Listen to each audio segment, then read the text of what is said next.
Is it this hard as shit? Please? Alright, I give up. I give up! I give up. John was trying to congratulate a viewer on their new job and said happy birthday instead.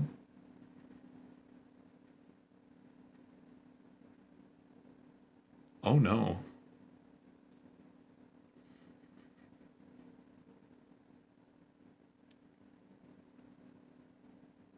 He said happy Pride Day at one point. Yes. My favorite day, June. The good shit. Hello? Resistant. Back. And weather resistant. No wonder they're one of the world's oldest building materials. No wonder they're one of the world's oldest building materials. I wish I could see the cameraman doing this. No wonder they're one of the world's oldest building materials. Just want to see the cameraman just... No wonder they're one of the world's oldest building materials. Yeah. Bricks are often made of shale, a lightweight rock that splits easily into thin layers. Quarry machines dig 16 inches down to expose the shale to the elements for 2 years. Ladies. This weakens it, making it easier to process once it gets to the factory. A 4-foot-high stone wheel with a steel tire grinds the shale into powder. It grinds up to 50 tons of shale per hour. A screen sets That's a out fuck pieces ton that of need more shale. grinding. That's 50 fuck tons of shale. The powder goes to Per the hour. pug mill that mixes it with water. This makes a thick paste that will go through the extrusion machine next. Ah, yes, the extrusion machine. I'm looking forward to The this. extruder forces the paste through a rectangular opening to form one long continuous piece called a slug. Ah, the slugs. At the same time, it shaves off the crustier top layer to expose what will become the face of the brick. If this gray shale mixture is fired as is, it will naturally produce a red brick. I don't know why. To engineer this is a really different making me color, laugh. They coat the slug in sand mixed with an oxide Water. mineral such as zinc or iron. Water. Next, they texture the surface with a textured roller. This is just one of many popular designs. Why? Then a large knife comes down like a guillotine and slices the slug into 5-foot lengths. Jesus. You might be wondering where those 3 holes came from. I am. Well, remember how the paste goes through the extruder to form the slug? I do remember that. Inside are 3 pins. They make No 3 way. holes designed to decrease the brick's weight. Get the fuck out of town. Out of each 5-foot length, they cut 23-inch bricks. The ones on the ends are uneven, so they go back into the mix to make new slugs. Next comes the delicate job of stacking these newly minted bricks to be. A machine first separates them. They're already separated. What are you talking about? Then, using inflating bags, it grasps them, raises them,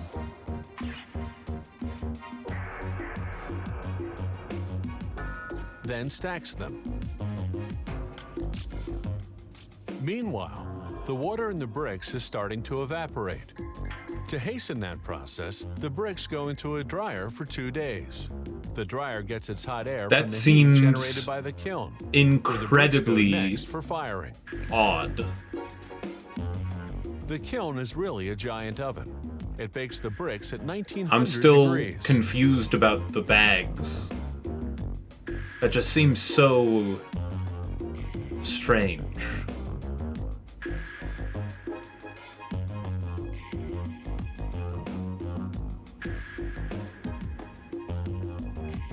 It's a tightly sealed oven. 1.5 days later, the bricks are ready. The transfer machine takes them out of the kiln. But before they go to market, a technician does a quality check.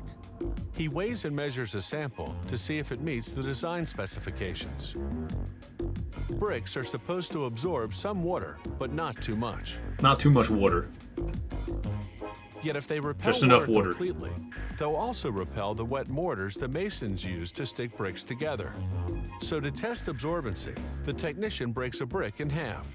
He weighs it before and after soaking it in water for 24 hours. By comparing the weights, he can see how much water the brick has absorbed. Once the batch gets the okay, they stack the bricks into cubes of 5 to 600. Each brick weighs 5.5 pounds. This is so fascinating. So each cube weighs in at about a quarter ton. What the fuck? Brick is one of the sturdiest building materials around. It doesn't rot, fade, warp, or dent the way some other materials can. Bricks are also energy efficient. They absorb heat Yup, that's to a help brick. cool your house in the summer, and hold heat to help keep it warmer in the winter. Dude, like, all I could think about during this entire last segment was I am so unbelievably and eternally grateful that I will likely never have this job. Bricks are supposed to absorb some water, but not too much. Yet if they repel water completely, they'll also repel the wet mortars the masons use to stick bricks together. So to test absorbency, the technician breaks a brick in half. He weighs it before and after soaking it in water for. I'm so glad that I will probably never have to be a brick technician. Bricks are also energy efficient. They absorb heat to help cool your house in the summer, and hold heat to help keep it warmer in the winter. No, thank you. The music it makes is as complex as it is majestic. Bonus? The pipe organ is one of the largest and most technically sophisticated.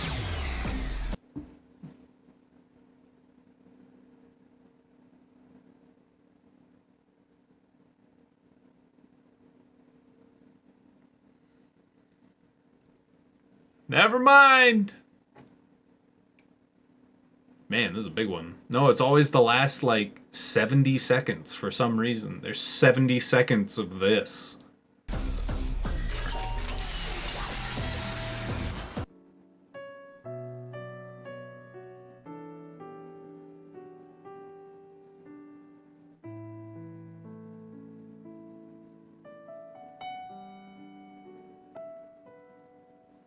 Might be copyright suit to prevent takedowns? Okay, but this is...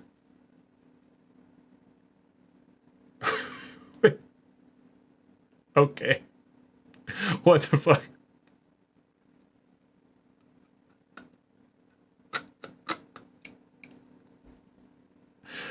How it's actually made. Bricks. Hashtag how it's made. 2. It's facebook.com/science channel. 2. It's... 2. I like bricks.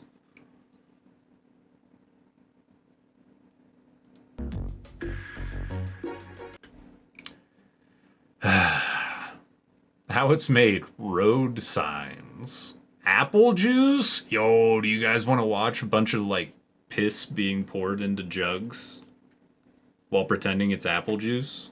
Hell yeah. Let's do it. Dump thousands of apples into a...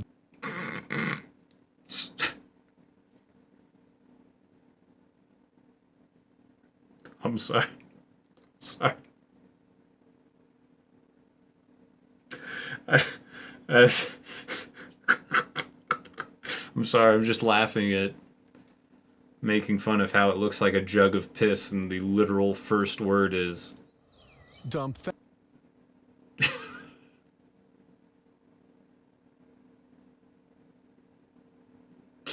just tickled my funny bone.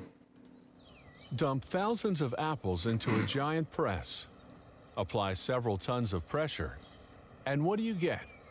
Apple juice, of course. Yay!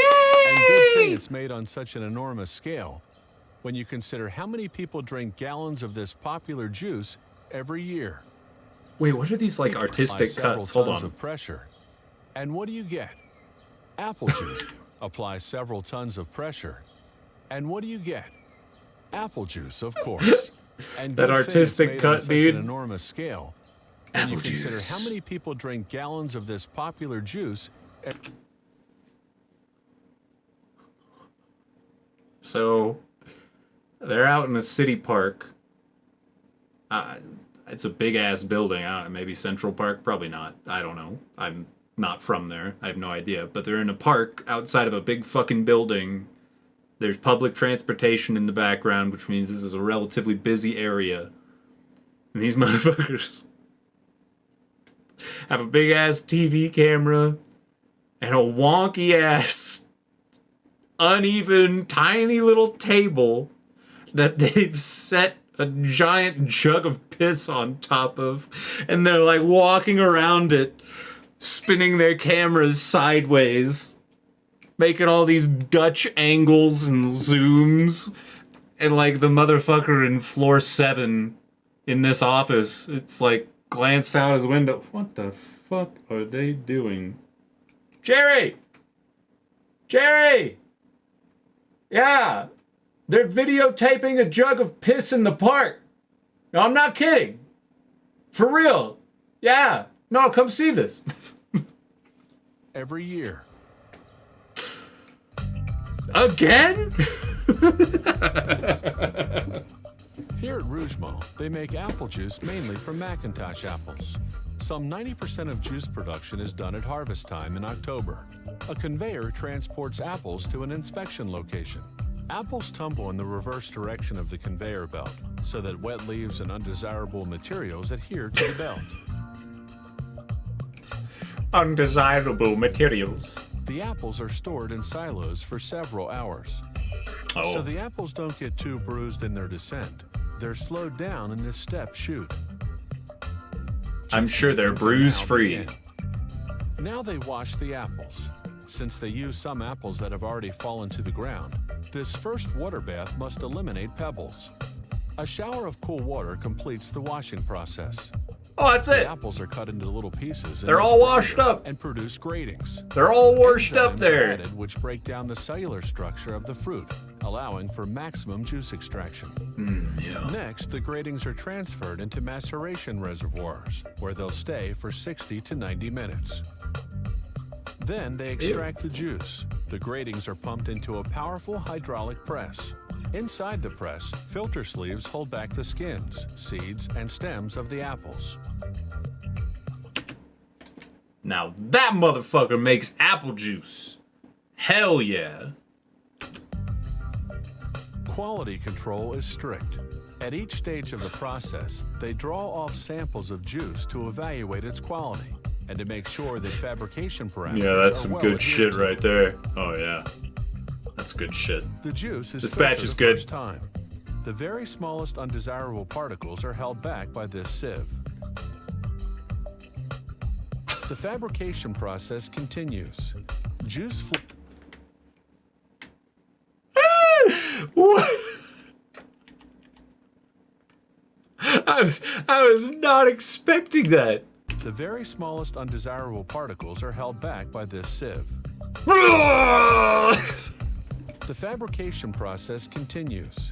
Juice flows from one stage to I another. just didn't expect via these it. immense reservoirs. Juice. The next step will be pasteurization. Juice enters this exchanger at 72 degrees and is heated up to 190 degrees, then Damn. cooled down to 122 degrees. Enzymes Okay. are added to hydrate the pectin and facilitate the second filtration.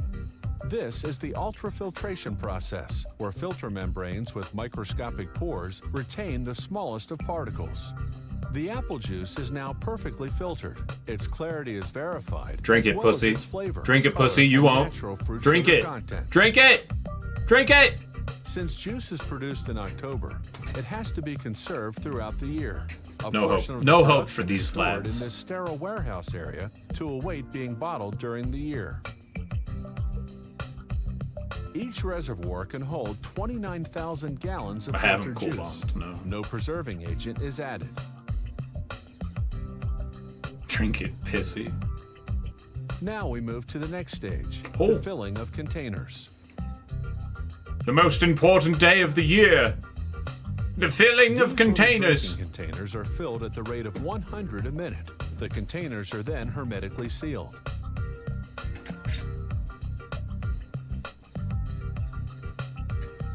Two little sprays of hot glue are applied to the container. These two little This sprays. secures the straws to their sides.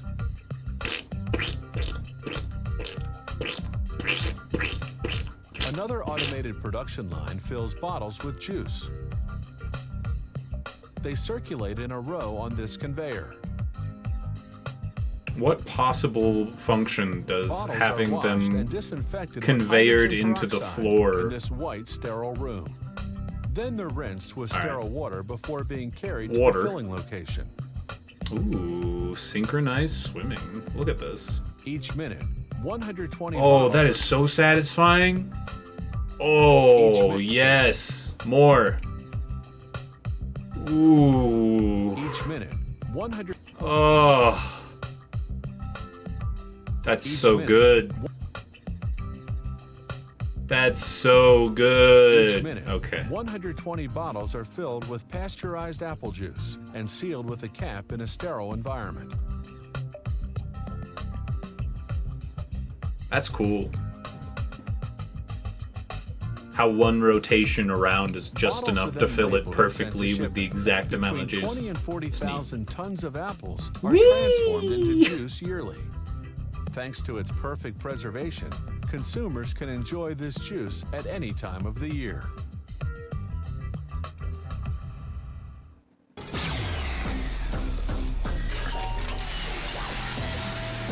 Ah, yes.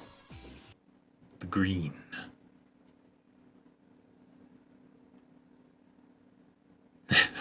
There's a very high likelihood that this mini documentary will feature both a filling machine as well as a rinsing machine. Alright, we'll like it. Sure. I laughed at it. I had a good time with that comment. Adhesive tape. Wine? Frozen fish products?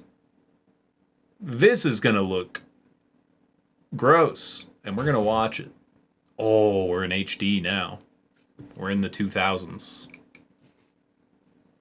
I'm gonna go get another drink. I'll be right back. How it's made. BRB. I'll just yell so you can hear me. It's like I haven't even left. I'm right here. I'm looking. That's a funny chatter chat room line.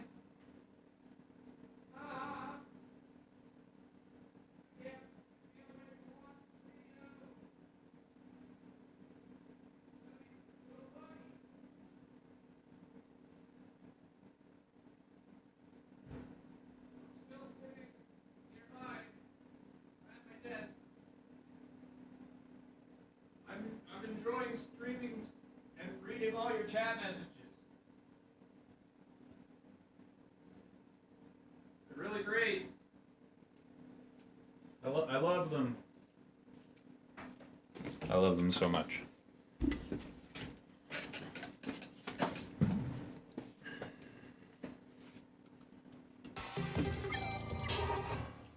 Since prehistoric times, the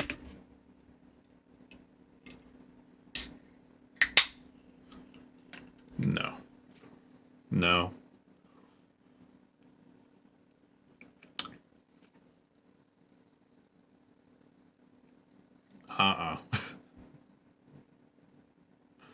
You can't show me a fried fish fillet, a frozen fried fish fillet, and start with since the dawn of man. Or since prehistoric times. Jesus. Hit me with that right from the get-go. Inuit have used quick freezing to preserve fish. They threw their catch onto the Arctic ice to instantly freeze it. It wasn't until the early 20th century that the rest of the world discovered that this was better than slow freezing. It's a case of progress moving at a glacial pace. I hated that intro and everything about it. Other than Inuits being smarter than modern people. Fish that's That was dope. rapidly frozen right on the ship is more flavorful and retains its texture. This is minced cod frozen solid. It underwent quick freezing in China and was shipped in this frozen state all the way to this Nova Scotia facility where it will be turned into fish sticks. A worker loads the fish blocks into a machine. A powerful ram forces the blocks through knives, which slice them into logs that are about 19 inches in length.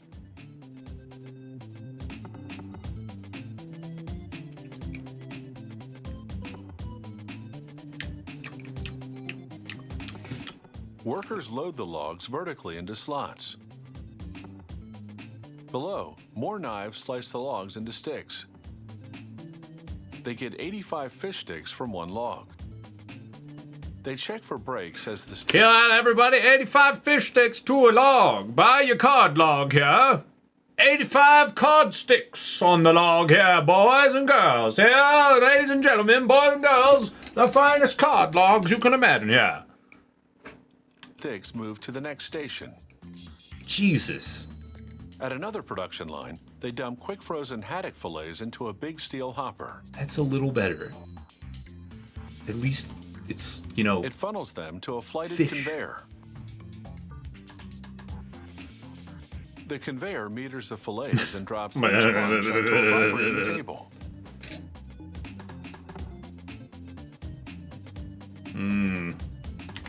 I like the Drops slow each bunch onto a turn. vibrating table.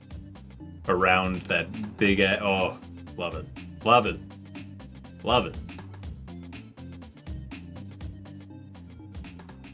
The vibrations separate the fillets as they move into lanes and shuffle down to an inspection station where flaws can be easily spotted. Doesn't look like they're spotting very many Now flaws. it's time for a hot shower. At last, This just isn't a second. fish. The hot water melts the fillet's protective glaze, but doesn't thaw the fish itself. Deglazing Protective allows glaze. the coating mixture to stick to the fish. The fish sticks are now traveling through a curtain of batter made of flour, water, and spices. Water. Every time. Water. The excess collects in a pan below and coats the bottoms of the fish sticks. How convenient. Back on the haddock production line, they're loading a toasted wheat blend into a machine called a breader. Does that go with the Creates water? a thick shower of crumbs below that evenly coats the fillets as they journey through. Creates a Alright. thick toasted wheat blend into a machine called a breader. Now let me ask you this, chat room. How many of you, by show of the number one in the chat, would put your mouth under what he's about to describe? It creates a thick shower of crumbs below that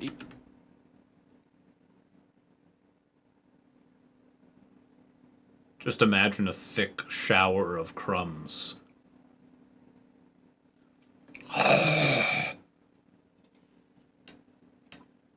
Must be, well, I mean, obviously it would be crumbs of something that you think is yummy, not just like shitty, dried bread, flavorless crumbs. Fuck. Obviously, you would die.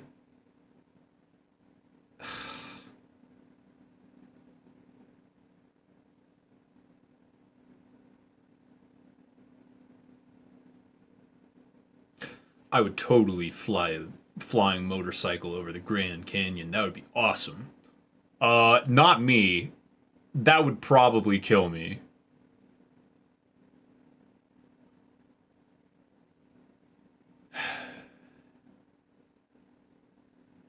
Oh, would it? Banned? evenly coats the fillets as they journey through. Yeah, what's up, Alex? How dry do you want it? I'm gonna make it so dry for you. Sandpaper. Then the breaded frozen fillets head for the fryer. Hey, Snowmorda. How you been? The fish sticks go through a fryer too for 28 seconds, just long enough to cook the outside coating. But the fish remains Oh, frozen Gary on O the guy's inside. out of here. That's what you get. That's what you get. Cheetos! With the coating baked on, the fish sticks and fillets Oh. are now en route to the freezers. That doesn't look appetizing. Meanwhile, Okay, now we're talking. over on a third production line, they dump oil and red peppers into a high-speed mixer. They add some parsley for seasoning, then hand stir it while it steam cooks. The red pepper sauce cascades from an applicator saturating these frozen tilapia fillets. Follow-up question. How many of you would put your how many of you would put your mouth open under a shower of that shit? Red pepper sauce? Hell yeah. Aww. Oof.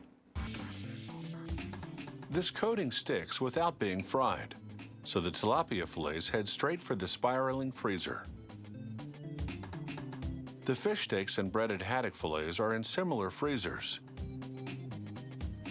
After 45 minutes, the haddock slides down a chute which weighs it to portion it out. It's weird watching just like straight up vibration make a factory work. It's interesting because usually it's like, you know, treadmills, conveyor belts, etc. An oscillating feeder deposits the fish sticks into boxes. That's interesting.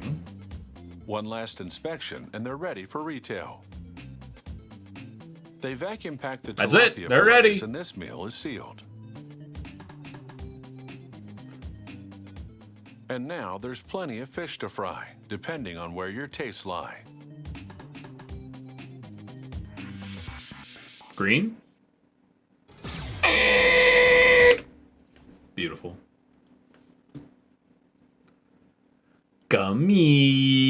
Gummies, chicken, welding electrodes? Now we're talking.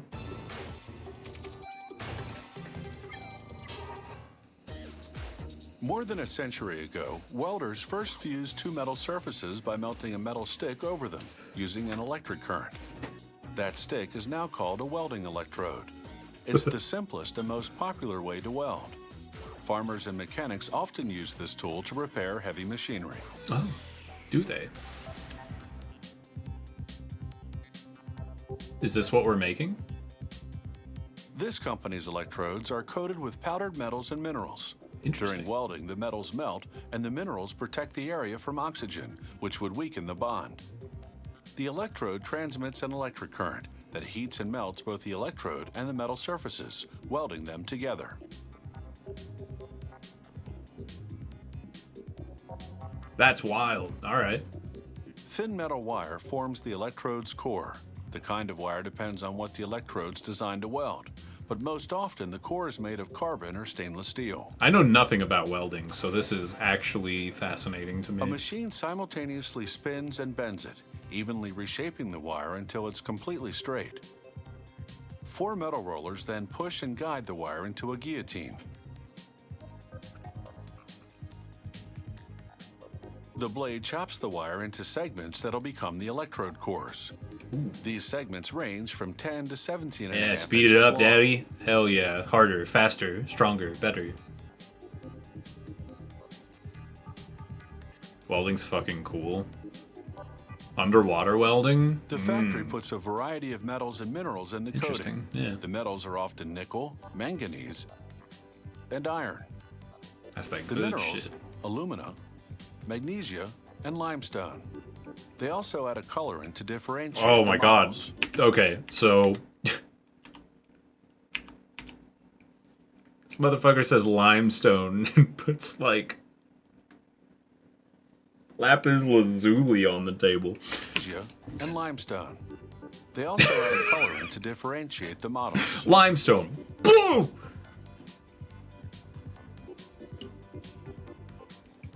Workers mix the ingredients with a bit of glue until they turn to the consistency of wet sand. A worker then packs the mix into a machine that forms it into slugs with a hole down the middle. He adds a plastic cap, then a metal cover slides on and the machine takes over.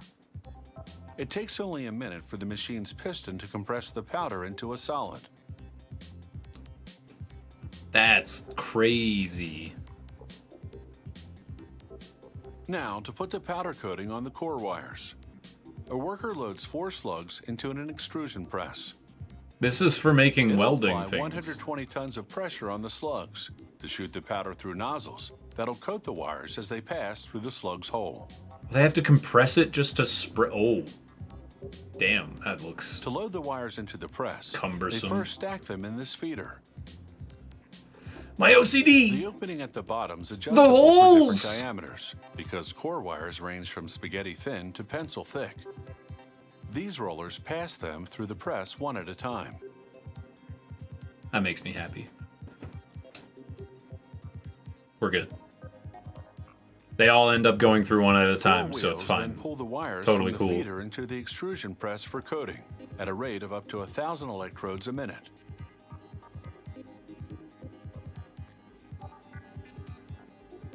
When the coated electrodes emerge, they hit a metal wheel that positions them on a conveyor. Look at that. A sander removes up to 2.5 inches of coating from the bottom, where you grip the electrode, and it bevels the tip so it conducts electricity even better.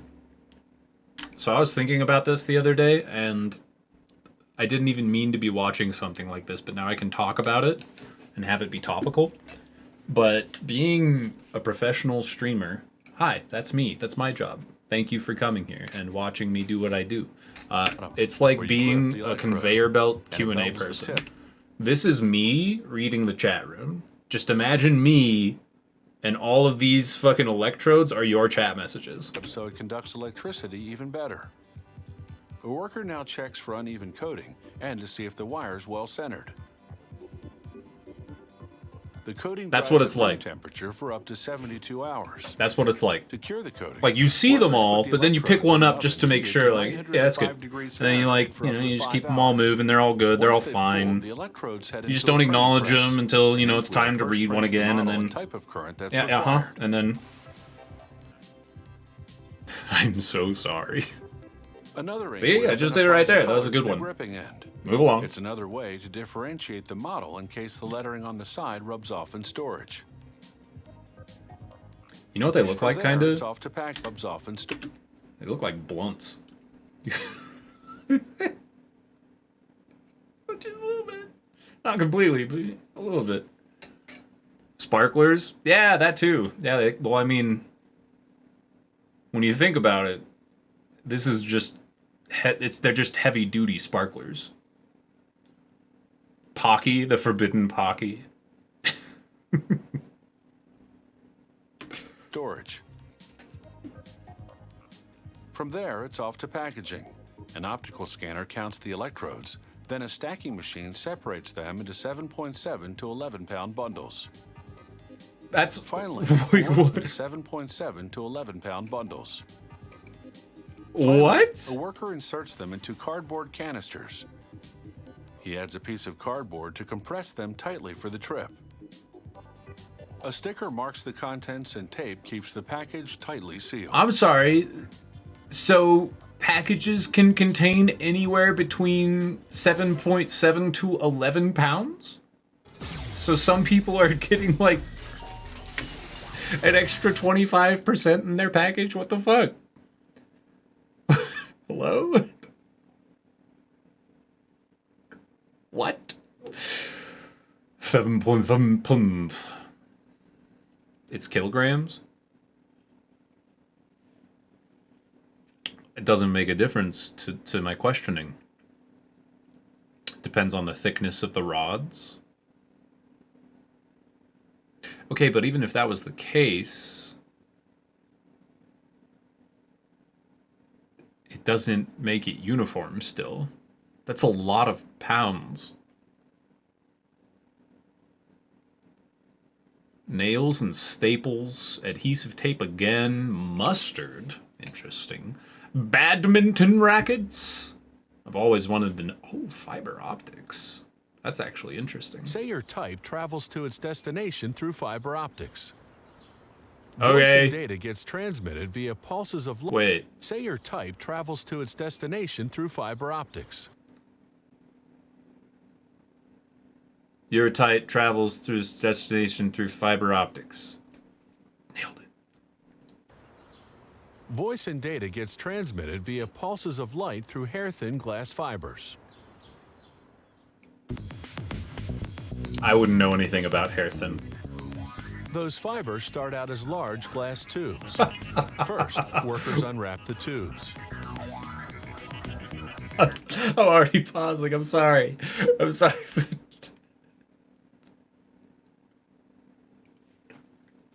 Okay, this is gonna take some setting up. Give me a minute.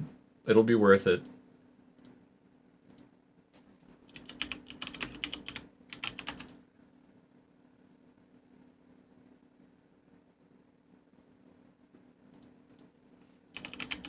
It'll be worth it.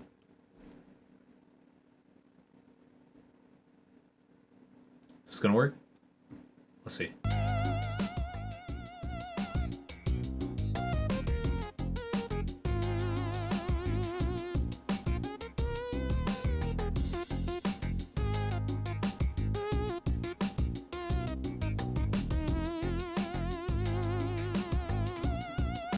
It just looked really sensual.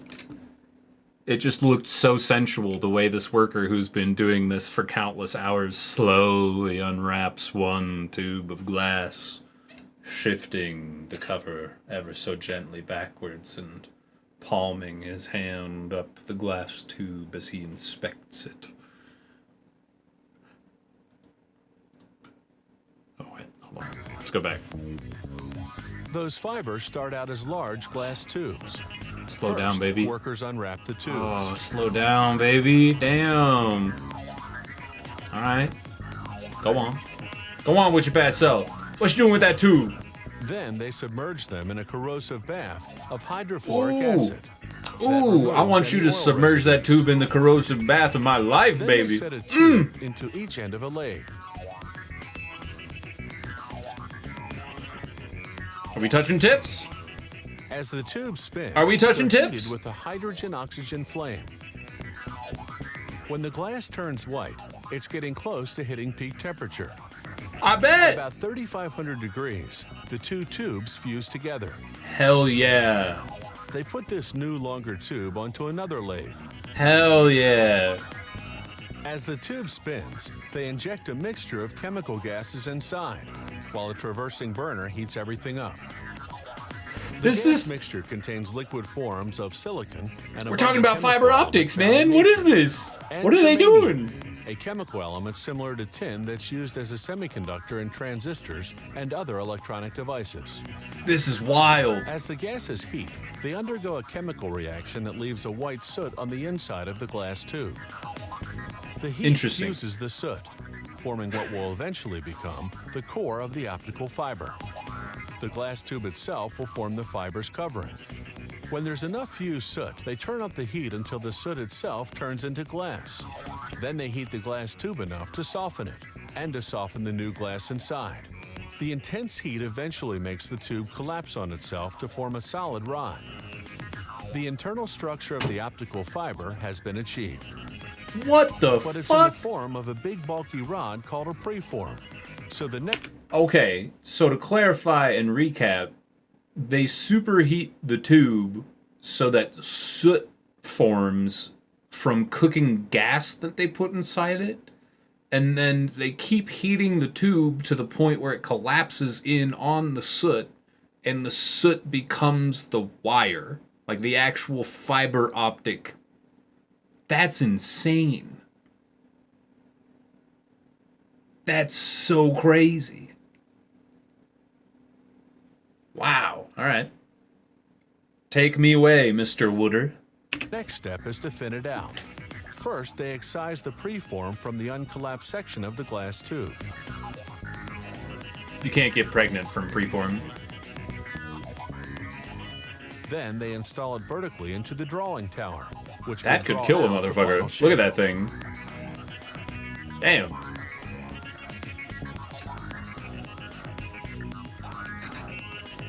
This music.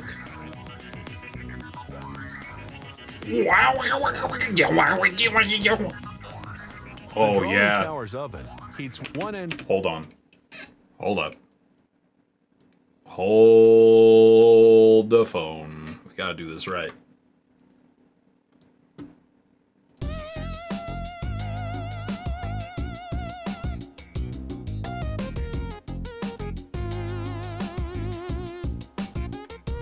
Oh yeah.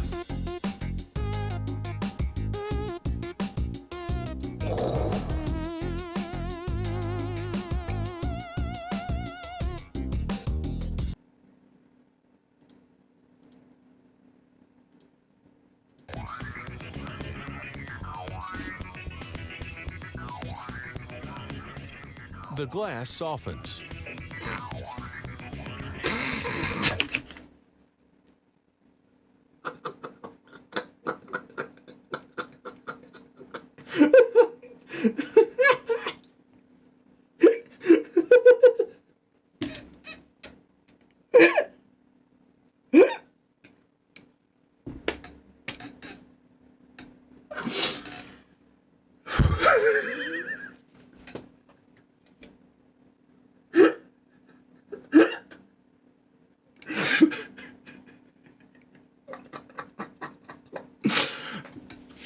You can't make this shit up, man. You can't make it up. It just, sometimes, this is what I love about my job and what I love about what I do, but sometimes the content just happens. I didn't even have to do anything for that. It was there. It was provided. Here it is. I made a boner joke. And then 10 seconds later, it gets soft, and then silence. Fuck. Whew. Whew. Okay. Whew. Gravity helps pull it down. Yeah, it like does. honey dripping from a spoon. Huh?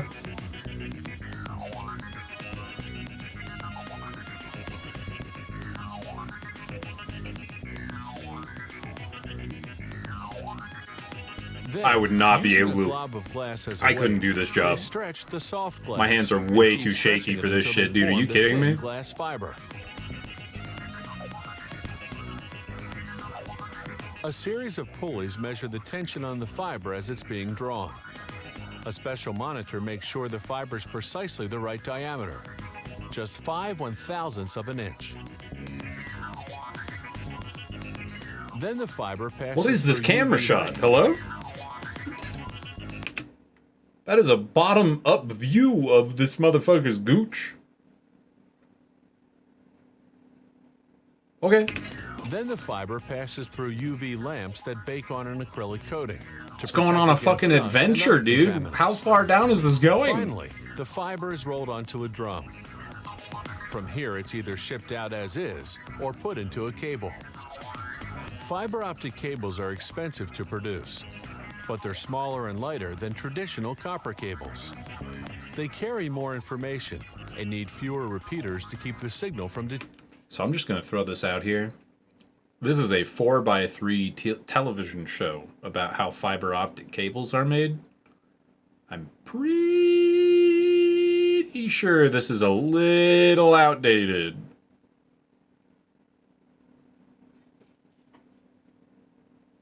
Nice pause.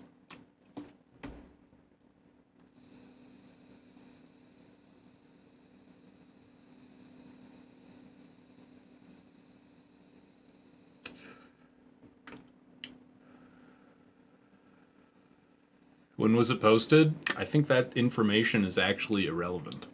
deteriorating. And unlike copper cables, they're immune Because to I don't think this is electromagnetic actually interference. the how They're it's also made hard show to tap posted. without being detected. And all of this is made possible by a complicated process based on a very simple principle. Oh, that's cool. Light traveling through glass. Green! It's a good green. It's got a nice, oh, is that the pause thing doing that? It is, okay. You pause a YouTube video and the bar comes up, it creates this very tiny, hardly perceptible, fuck, what is the word? Gradient. Jesus, that took so long. A gradient that wouldn't be there otherwise. See how it shows up all the way to like halfway down the video? I don't like that. Why does it do that? I don't understand. Oh well. Microprocessors. Oh boy. Do you want to... 6 months ago? Oh, all of these are like 6-7 months ago. Oh, I think someone just went fucking ham. They made a How It's Made channel. How It's Made 2. Hold on. I'm doing some research here. How legit is this? About. Location, United States. Joined September 7th, 2020. 5.5 million views. Uh-oh.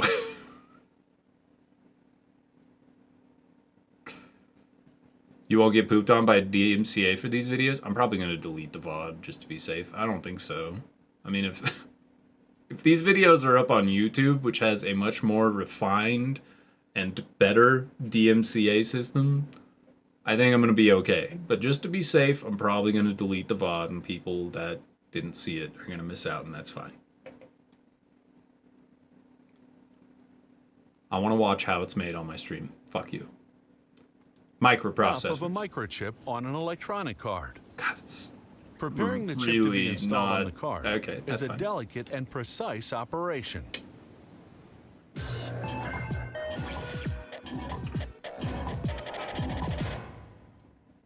Scientists built the first computer in 1937, but it could only do algebra. The first general-purpose computer in 1946 was the size of 20 refrigerators.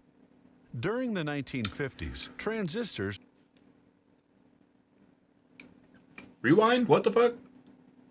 20 refrigerators. 46 was the size of 20 refrigerators. During the 1950s, transistors replaced bulky You work on vacuum this? tubes. Do you? Two-part. You work on how it's made?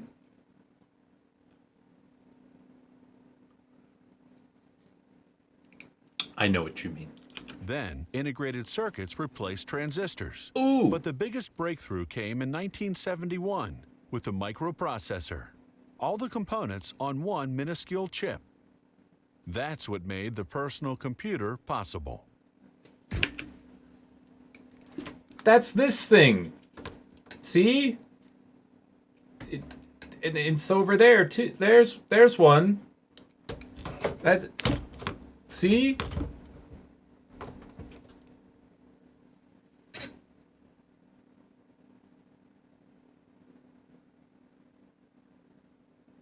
Why is there a bicycle on the screen? Oh well.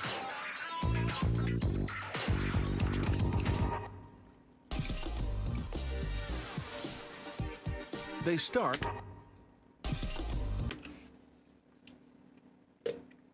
How many of you PC nerds have thumb and finger condoms?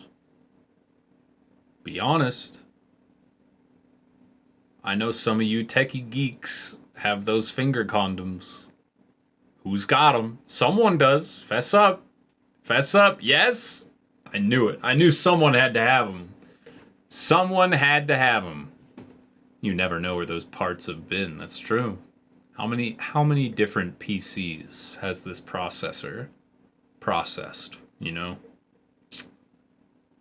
Gotta protect yourself.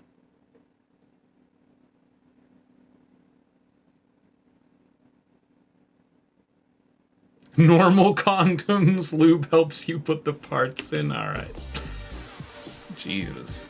They start with a ceramic square called Check a out this substrate. i2. This will carry the microchip. Hell yeah. A machine coats the substrate surface with flux, a chemical that makes it sticky. This will hold. I've never felt so patronized in my life. I was like, okay, he's about to explain what flux is. A chemical that makes you sticky. Alright.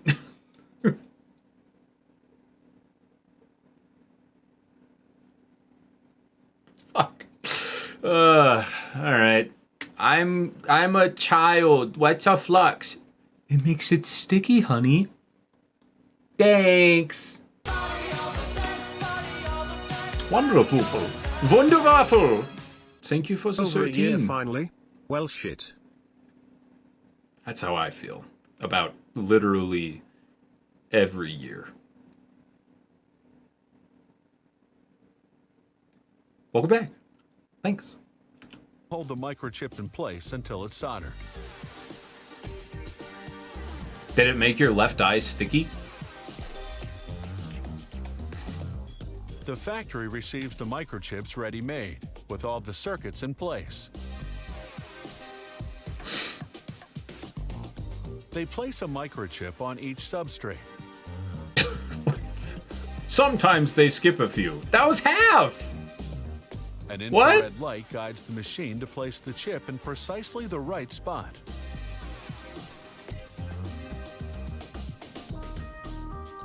Did I miss something? There they go! They pull a sample from the production line to further verify the positioning with a microscope. All these processors are obsolete now? How do you figure? Next up, a soldering oven at 689 degrees. I'm looking at them right The now. heat melts tiny beads of tin positioned on the chip, binding it to the substrate. Next, they prepare to solder an aluminum cap over each microchip. The cap will have two functions: to protect the chip and to dissipate Whoa, whoa, whoa, the whoa, whoa, whoa, whoa. position That was on some the chip, shitty editing. Hold up. binding Look it at to this. the substrate. Look at this.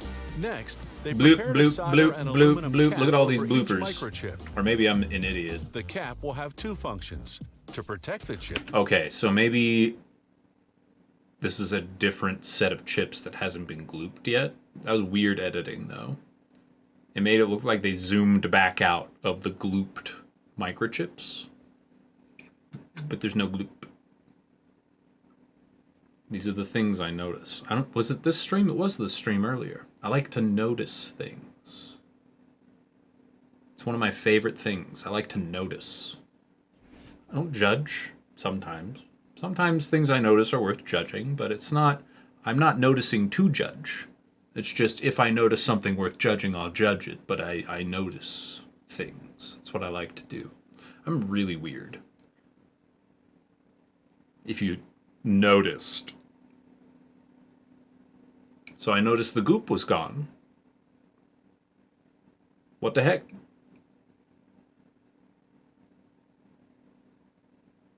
Can we reenact you looking at the chat like the guy checking the soldering irons again? Sure, honey bunny. I just read like 10 messages and only read yours out loud. But I saw them all. And I know who's in my chat room and I know what they're saying.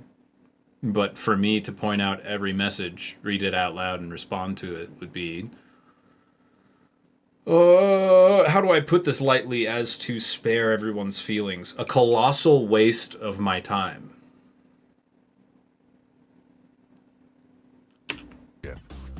And to dissipate the heat that the chip generates.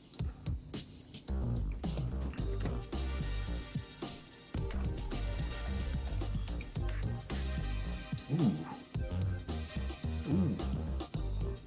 My right ear is in heaven, my left ear is... A robotic arm picks up 4 caps at a time and 4 positions caps? them over the microchips. Whoa!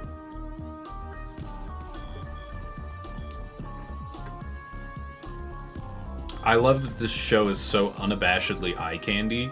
They explain nothing. They only commentate. There's no explanation. Sometimes maybe they'll explain They go something. into a soldering oven at 302 degrees. for Why about an 302? hour.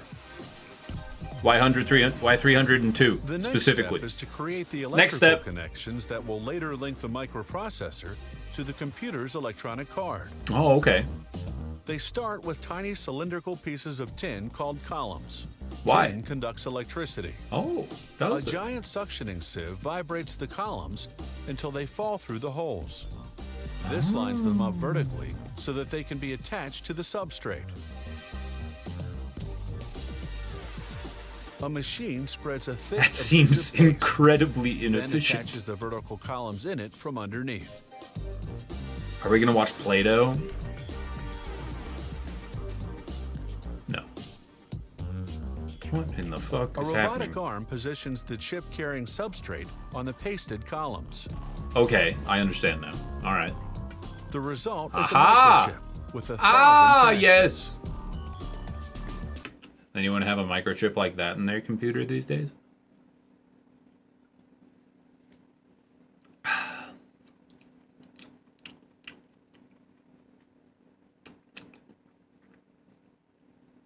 Anyone built a PC and seen that many fucking rods in your processor?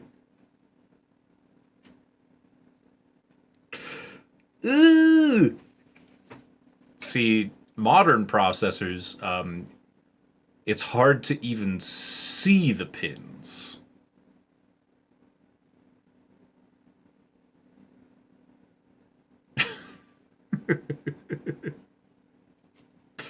This is a little dated. My computer feels like it has that chip in it. Yeah. I like that they keep kind of like the that one corner exposed so you know how to install it. Just literally just making it idiot proof. I wonder what they could have done with that one extra pin. But then no one would have known how to put it in a fucking computer.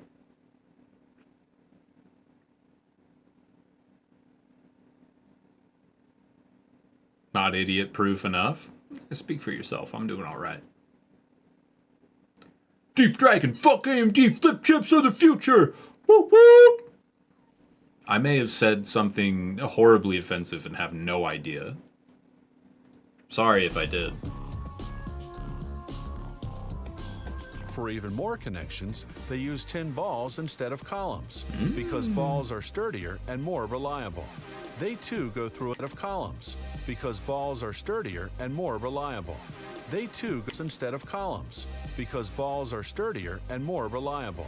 They too balls instead of columns because balls are sturdier and more reliable. They use tin balls instead of columns because balls are sturdier and more reliable. They use tin balls instead of columns because balls are sturdier and more reliable. They too go through a suctioning sieve. Only I bet instead they of do. paste, they're stuck on with flux, that sticky chemical used earlier. Oh, I've got a position sticky microchip chemical onto for the you substrate. right here.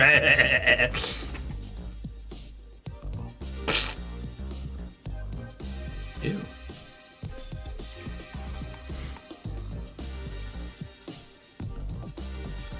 Glad they finished explained flux microchip again. unit goes into a bath of water and solvents to remove Water. any excess flux or other residues. You don't want any of that excess flux. Wait, Excess flux or other residues. Brooks Moore. All right. Okay. Brooks Moore. He looks pretty on point for how I would imagine him to look. I bet you anything he's from the East Coast because he says Wooder. Let's see. This article has multiple issues.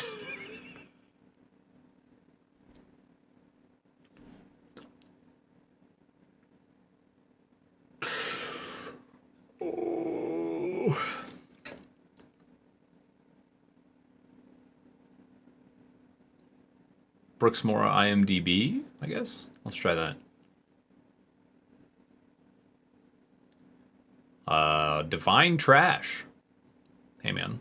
Whatever you want to call how it's made, sure. Let's see. How it's made, how it's made, how it's made. Where's, like, the biography, I guess? That's it?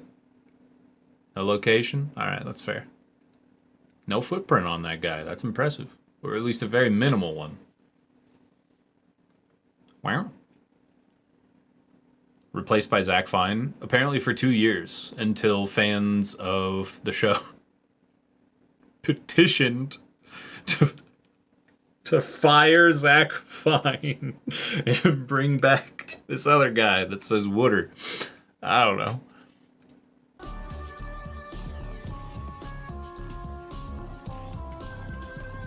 Can you imagine, like, being brought on to be essentially, like, the voice of something, and then to have everyone that likes that something tell the people that make the something to fire you? Bring back the old guy. This shit's not cutting it. That sucks so bad. Ugh, fuck. Circuit boards. Gold diamond rings. 35 HP oil engine start. 90 years old. That's not how it's made. This is Red Letter Media. I probably shouldn't watch that on my stream. They probably wouldn't appreciate that. How are microchips made? Microchips? Micro machines? Combination locks. Let's just watch computer circuit boards, fuck it. Computer technology changes quicker than just about any other industry on Earth. Whoa! So watch fast. Electronic circuits have shrunk from miles of wiring to the size of a computer circuit board, What? and they're still getting smaller.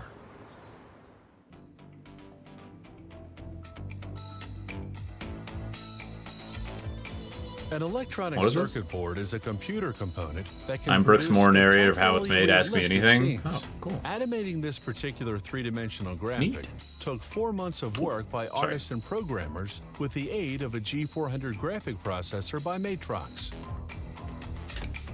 A printed circuit board can be compared to a building composed of fiberglass floors, copper passageways, and stairs that link the floors between them. Cards are assembled with two technologies. How are the surface stairs if wiring it's flat? and wiring through the card. The components are placed into the holes and soldered in place. A stencil is used to apply It soldering looks paste exactly onto the card. same. This paste will solder the surface components. Here they place the stencil into the printing unit. It is through these holes that the soldering paste will run.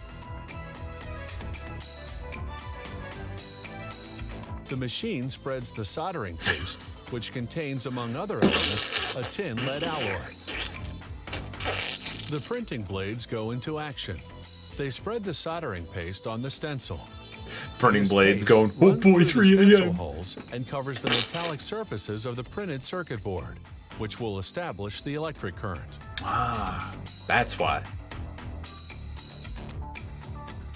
Here is the difference between an unprinted card and another printed one.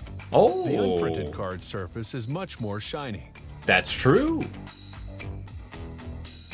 Now they're going to install the surface wiring elements. They are automatically positioned by this rapid placement machine. About 36,000 components are installed per hour. That's about 10 per second. This incredibly sophisticated machine is equipped with a viewing camera that verifies the alignment and dimensions of each part before installation, and it unerringly positions the part at the exact Okay, that's spot. the actual speed. Jesus. Another Okay, machine see, look. and dimensions Look of at this each part shit. before installation. And It then unerringly positions the part that at the makes a exact lot spot. more sense. Okay. Another machine, slightly less precise than the previous one, Fuck. installs parts where the space between two placement All of that points is actual less speed? than 2/100ths of an inch. It can install 8,000 parts in 60 minutes.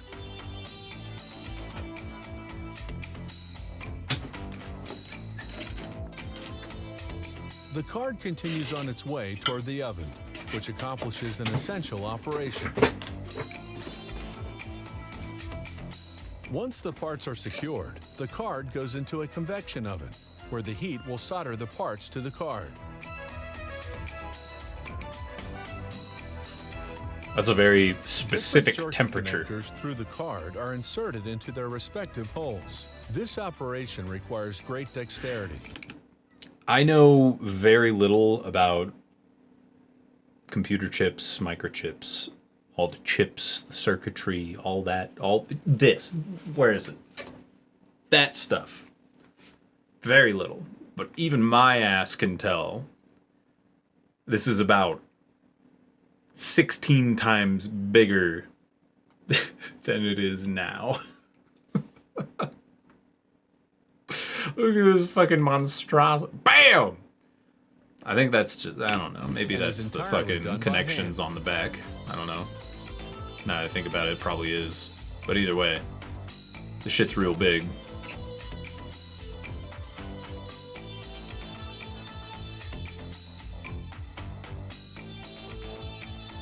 The metallic placement points need to be soldered to the card. Yeah.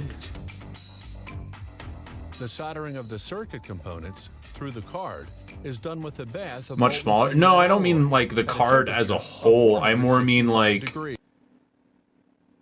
these are some big motherfuckers here. You know? These are some big boys. That's processor, but like, and it looks simple as well. I should have said. It looks simple.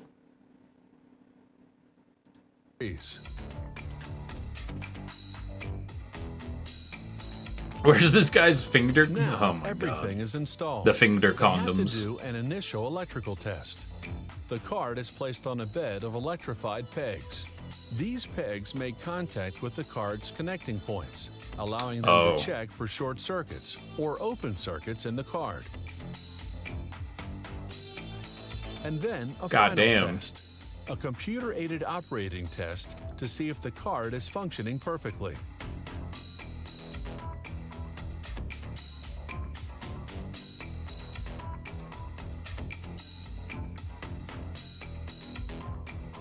This company fabricates 200 different circuit board models and produces about 4,000 cards each week.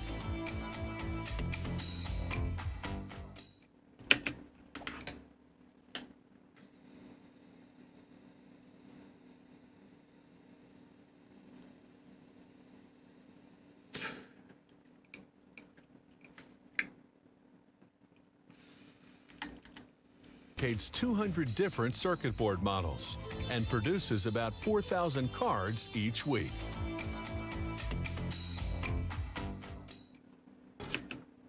Those are some good graphics. How fucking high are you right now? Not too high. I'm high though. Which is the idea. How fucking high are you? Bitch.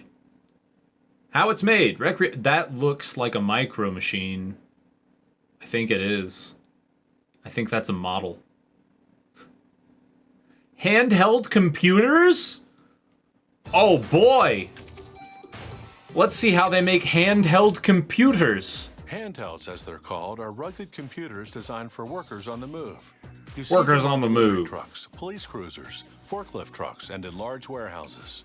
They process data in virtually any condition, from bad weather to rough roads. So even though you're in the field, you're still plugged in. Plug in, chat room. Honestly, I'm gonna be real with you, everyone watching right now. Big fan of the show Frasier. I know that makes me a boomer in many ways, but I do like the show Frasier. And at one point, Frasier's son, as an insult, tells Frasier to plug in. At the time, he has spike blonde tips and just wants to play PlayStation. Time frame for you all. Anyways, instead of continuing the video, I'm gonna press the play button on this song because I need to take a break real quick. When we come back, we're gonna continue watching how it's made handheld computers.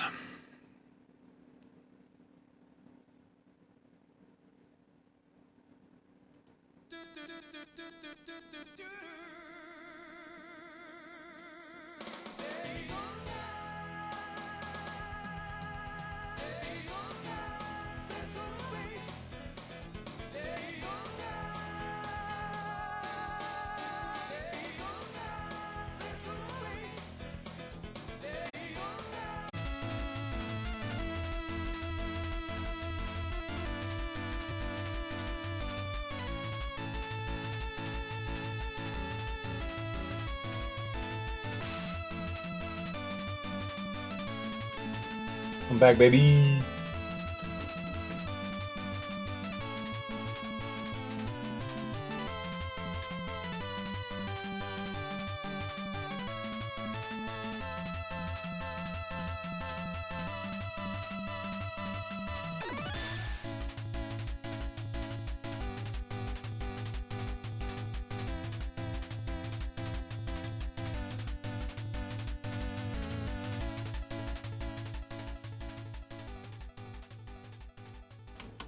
Hello?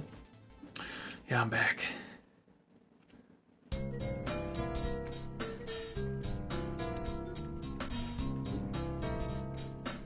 First one was Let's Go Away from Daytona, USA, and the second one was something about elevators. What is it called?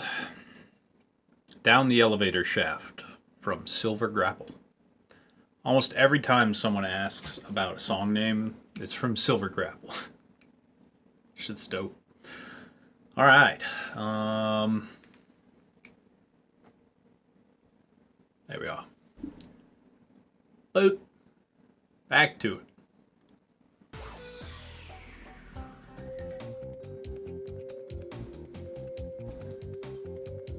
From scanning barcodes to reading parking meters, handhelds provide information on location. Okay. They start with the keyboard electronics panel. They test each contact for conductivity. Then they transfer the tracking number from the electronics panel to the inner casing, so it will be visible if it needs servicing. They glue the electronics panel to the casing with silicone for a waterproof seal. I feel like they skipped about The rubber keypad goes on next. the first 4/5 of making this bad boy. I think we're coming in a little bit of the ways in. Plate over it. They just got all this shit. Yeah, we ordered our handheld covers from the handheld Next, cover they company. cut a silicone liner to the size of the computer screen. It will help seal the unit, preventing water and dust from getting in.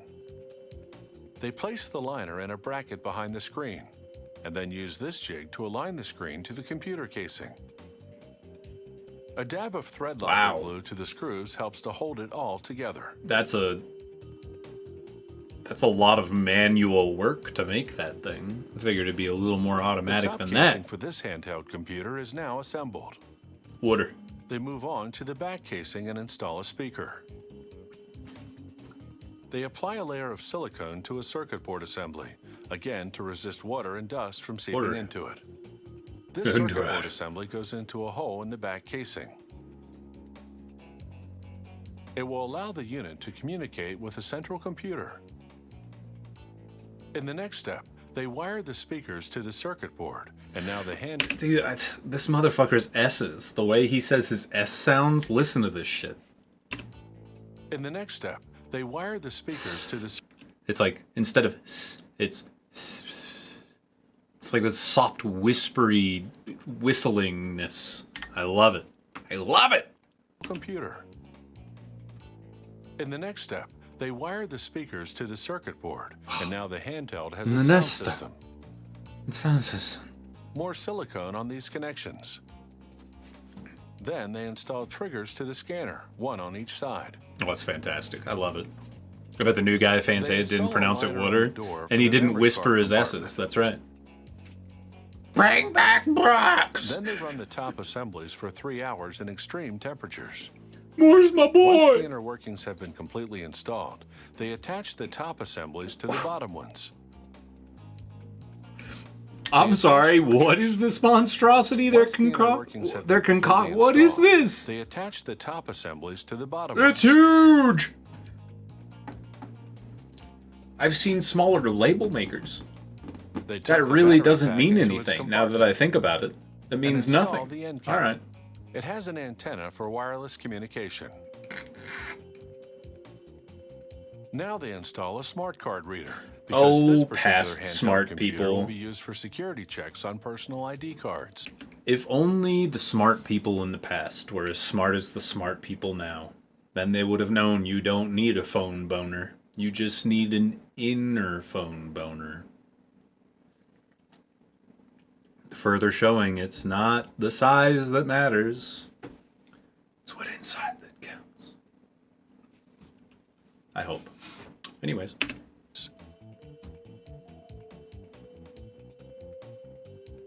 They test the laser scanner. This sounds like... This music... I know I'm pausing it a lot. Fuck you. That's why you're here. This music sounds like... level 3 of like a 90s action video game. Listen to the background music during this segment and imagine like a sewer level maybe, or like an Egyptian level, something like that. Security checks on personal ID cards. They test the laser scanner. Then activate security software, which reads fingerprints, allowing this handheld computer to do security or criminal checks on the spot.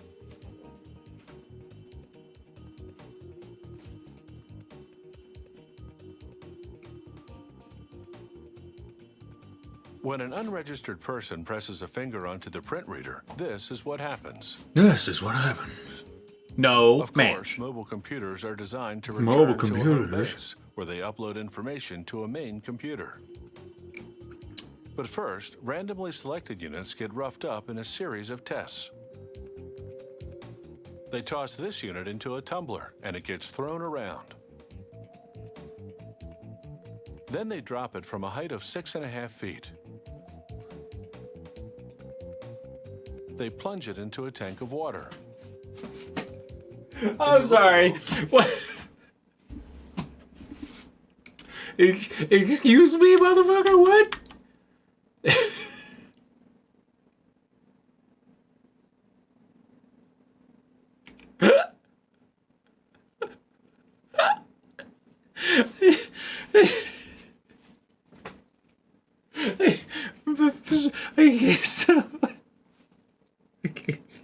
I can't. Just imagine this motherfucker. Just because it seems like a Russian thing to just drop a bulky piece of electronics on the ground to prove a point. So I'm just imagining this guy. Look, I dropped from 6.2 feet. Clunk. Still play solitaire. You see? Look at this. Height of 6.5 feet. See? Still play solitaire. Easy. They plunge it into a tank of water. Drop In from the real world, maybe things half can of be even roof. tougher. Solitaire still This work. computer ended up in a fire.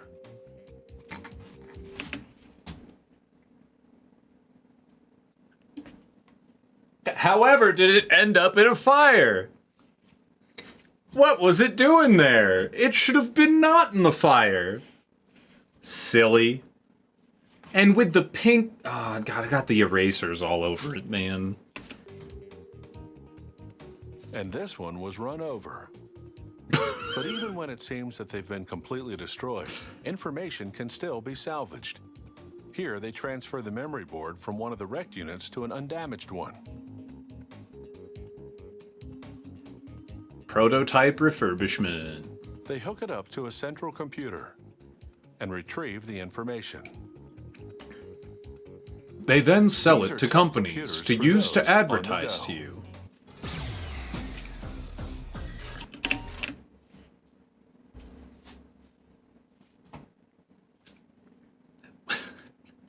How it's made, episodes are filmed in the same factory.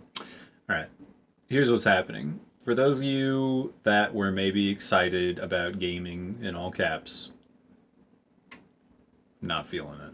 Surprise. After watching YouTube videos for like 3 straight hours, who would have thought I wouldn't play video games? So I'm gonna stop baiting you and let you know that I'm probably not gaming tonight. Sorry.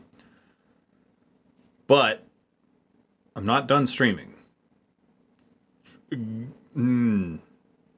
That's not. Boop. Don't press play on that. That's a mistake. Instead of how it's made, we're gonna... Oh, I need to change my title. Reaction. Content. Bald man. Clickbait. AMA. Not really. We'll delete those last 3. Yeah, just clickbait. Ended it clickbait. That's good. Good stuff. Alright. And instead of how it's made, we're going to go with the... Oh, I'm never going to remember his name. Shitty Life Hacks. Who's the guy that Max always watched? Fuck. Does anyone know? What? That's not a life hack. How to bake. Mr. Gear! Yes. Mr. Gear. Life hacks. This is the good stuff. 3 years ago, we're just gonna watch this one. Top result. All right, we got safety matches. Oh, I'm totally copying a platypus, 100%. Oh, yep. Just squeeze the.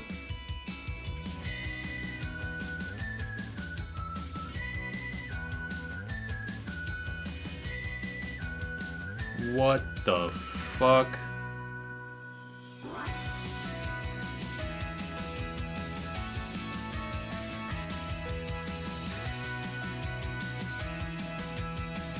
Is this gonna be like a shitty half can? Is he trying to make like a candle?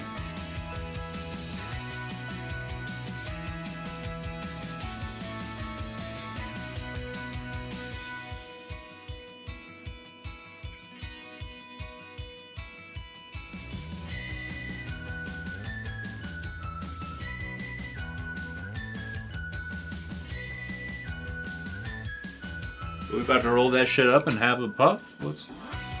Where are we going with this? He's got another box? Where does it end?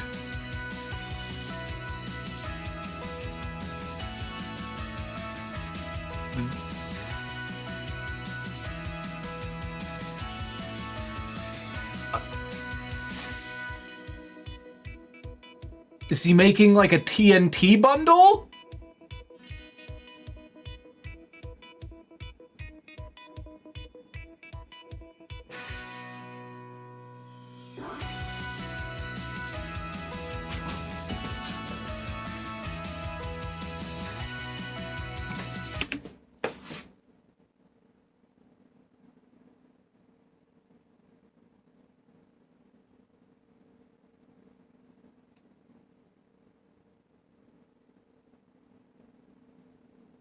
I'm gonna press play, and I'm just hoping this paper has something to do with it, and we're not done.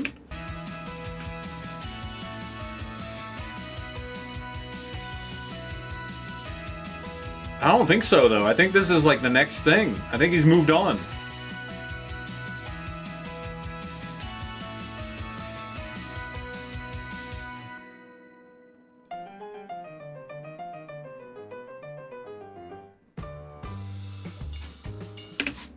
No. Okay, well, what is he gonna pour in it? Okay, yeah, fuck you. Okay, hold on. What the fuck?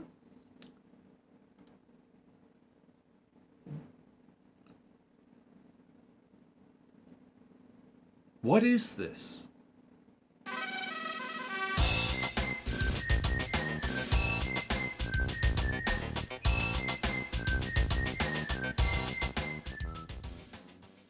Nintendo 64.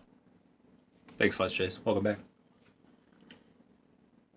How to waste 2 boxes of matches and about 3 feet of aluminum foil and half a foot of floss and a paper towel. Oh, and a rubber band.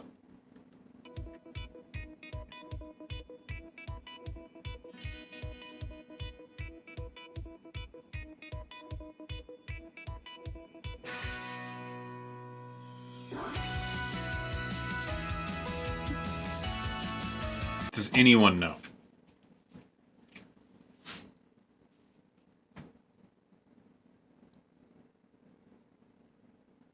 Like, is it?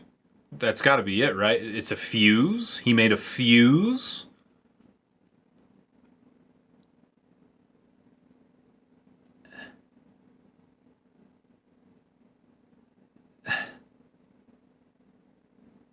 Okay. Oh yeah, this is the paper funnel that he doesn't show you, that he just covers in fucking tape. It's basically plastic at that point. Just get a fucking plastic funnel. Look at this. Whoa, this thing wrapped in plastic does what plastic does. Whoa. Life hack. Uh-oh, I broke the 2 ends of my fork off. What will I do? I know. I'll grab my popsicle sticks and electrical tape. Then I'll create a smaller...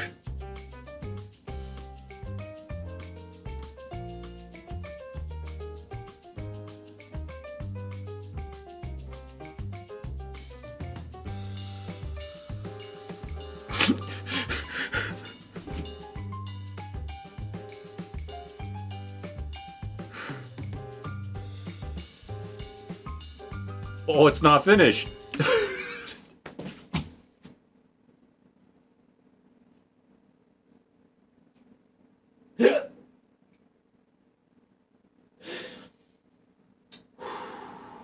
I'm gonna be okay.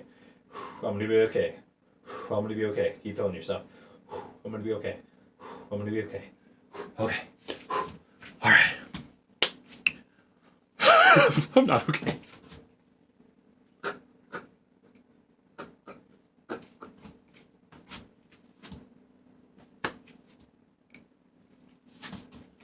Ta-da!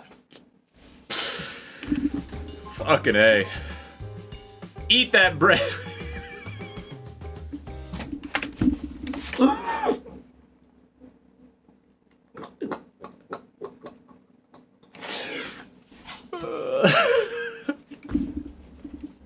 Look at where he's holding it.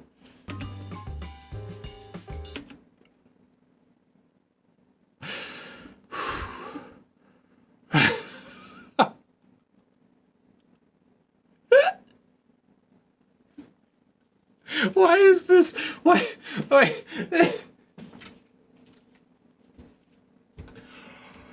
Why is he eating bread with a broken fork? What the fuck? What is happening?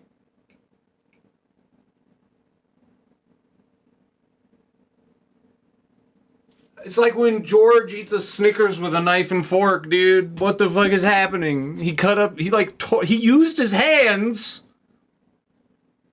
His hands! To tear up the bread so that he could poke each piece with a fucking wooden fork that he taped together made out of popsicle sticks. What the fuck?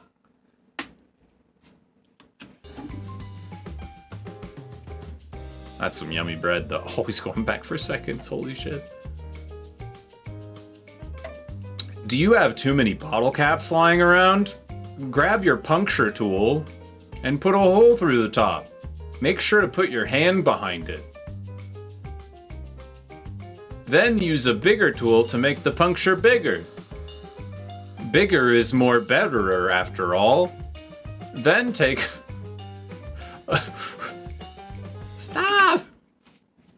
Don't do this! Why is he doing this? Look at this image! This is not how you use an X-Acto knife! This is X-Acto the wrong way! Do not do this! Do not do this!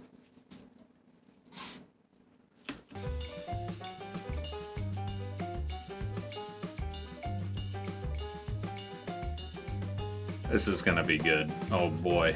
Here we go. How many boxes of matches do we got, my man? How many boxes? Oh, he's reusing one of them. Okay, he's not actually using... Okay, but we got the popsicle sticks back. Okay, never mind. We making another fork here, man?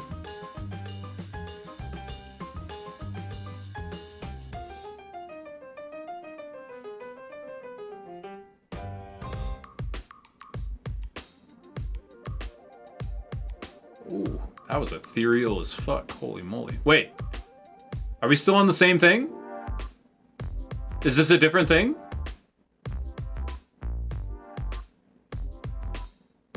Was that a finished product? Oh, okay. Whew. Wait, where'd the popsicle sticks with the... Oh.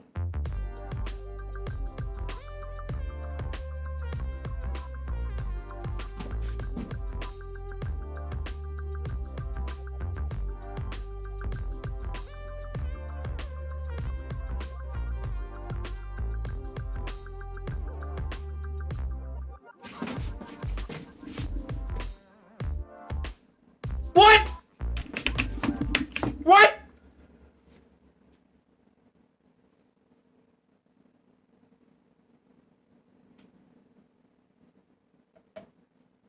He made a lit match launcher out of a pen, a bottle cap, and a straw.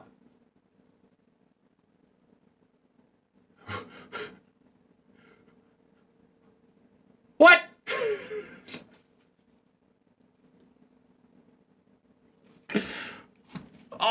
popsicle sticks. Of course, the popsicle sticks, and then right. That's a big part of it, because then you you fucking let her rip. All right. Yeah, sure. What are you doing with this lemon slice, my guy? Let's see. Oh, we're juicing. Oh, that's a whole lemon. Okay. Tic Tac cover. So you have an empty Tic Tac box lying around. There's that X-Acto knife. Okay. Am I gonna spray Tic Tacs at people with bad breath? What's going on? Talk to me.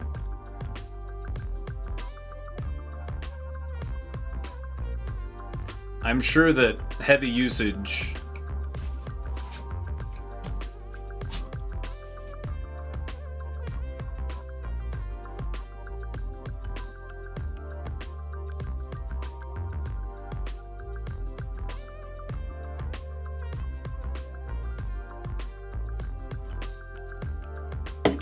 How? How would you have... Where is it? How would you have this, but not a bottle?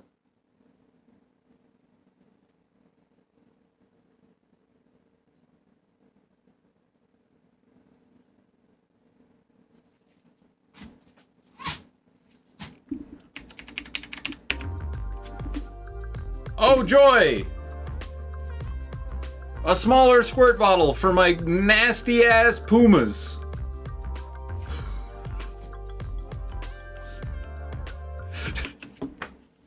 Is this a thing people do? What is happening? Is he just moistening his shoe?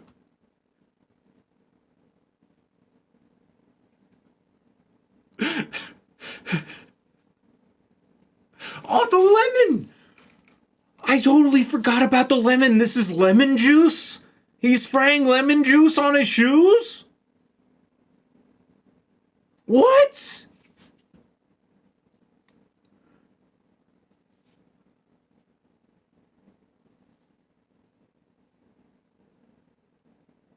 To preserve them? From not smelling like lemon?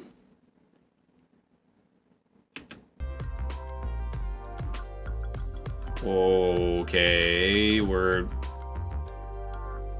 making Sauron armor, I guess.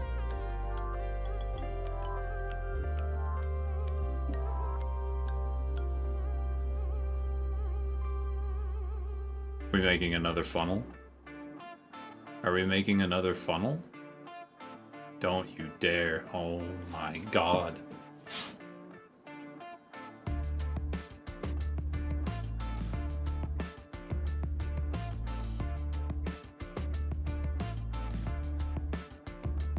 Have you ever had a fucking phone before? This useless thing? You ever had a fucking just phone on its own? It's shitty. I'm gonna show you how to spice up your life.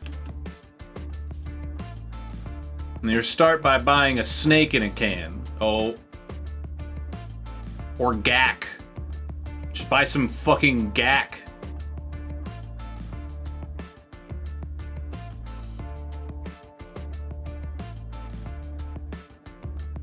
Don't put that on your phone, man. You don't want to put that on your phone. Don't do... No, don't.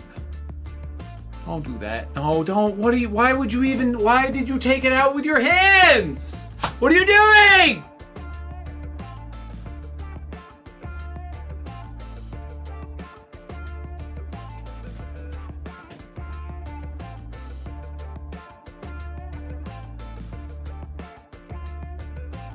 Just wipe it off! You're already wiping it! You have to wipe it more! Look at how much shit you have to wipe off your phone to clean it! You could just fucking wipe that shit off with the cloth! That's it! I feel like the motherfucker that's, you know, the guy that's like...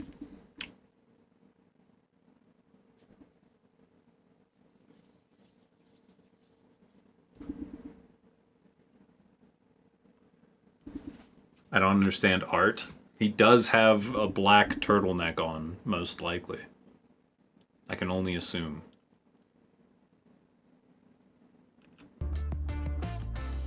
Let's watch this shit again. Look how careful he is. Just a little bit on his hand. Don't want to overflow. Oh, excess. Gotta leave it in the... Oh, yep. Put that back in the tub. Actually, I had too much. Let's dump some back in. We're just gonna grab this very finite amount. Gloop it on over to the... You know what? Fuck it. Just fuck it. Fuck it.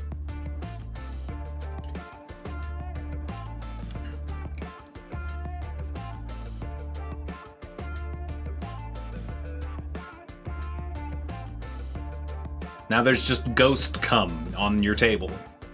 Don't forget to wipe off your table after you peel off the ghost cum. So clean. Oh, dude. Time for the Coca-Cola bottle. Oh, yeah. A container for my Coca-Cola? I'll only part it.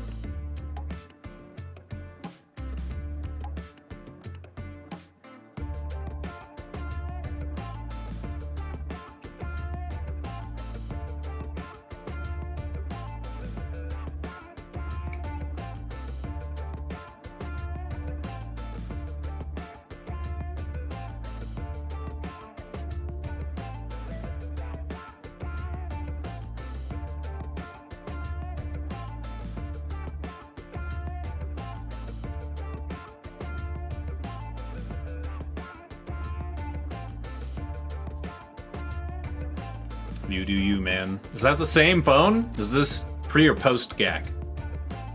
These unseemly wires, they're far too flexible. We need something way worse. Take this small rubber straw. Cut the shit out of it. Anywhere will do. Slap that bitch right on that unseemly bendy cable. And then stiffen it to make it's actually what's happening. He's making it less bendy. He just made it less, he just stopped it from bending. Oh, wait. Hold on. Hold up.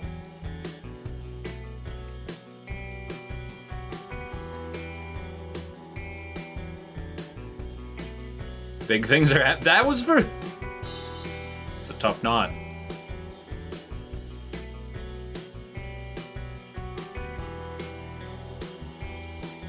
Is your life hack quite literally just tying yarn around a gross piece of... It's a life hack.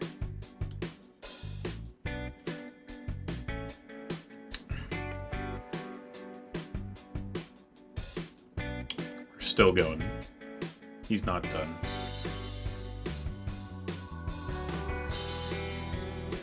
Anyone still using USB-A cables to charge their telephone?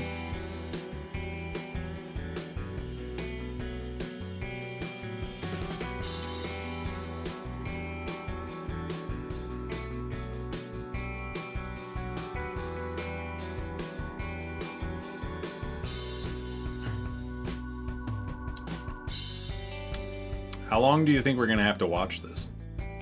Oh, is that it? Just the... That's actually pretty good looking. Like, as far as the knot work goes, that's pretty cool.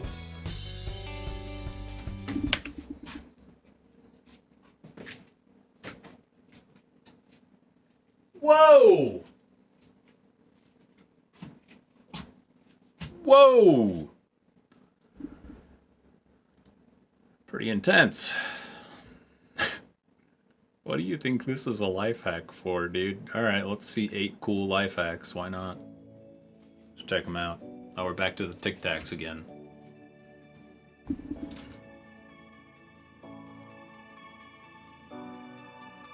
Now that's the good stuff. That's what you want. Get those fucking Tic Tacs out of there. You want the cap, baby. That's what we all about. Hell yeah. Oh, shit. Hold up. You're telling me You're telling me that the hole in the top of the Tic Tac box is designed to let out one Tic Tac? Holy shit!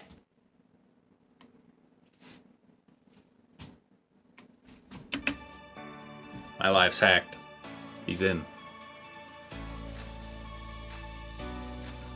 Check it out. Oh. Good thing none of them came spilling out when he had the fucking thing open and upside down. Here's a fun life hack. Bring a screwdriver to school. Instant weapon. Hot glue it to a clothespin. What the fuck is happening? Pretty sure he just glued the clothespin shut.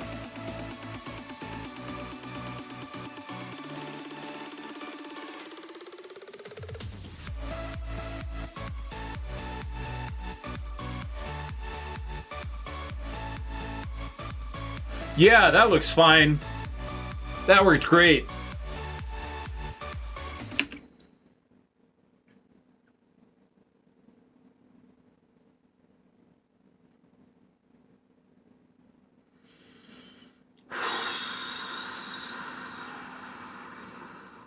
Is this what parents feel like when they take their kids to, like, recitals and shit? Like, when, like, 5-year-olds are up on stage trying to do something, and you're just like... Why the fuck did we have kids? Look, Mom! I cut open a wire with a clothespin and a pencil sharpener.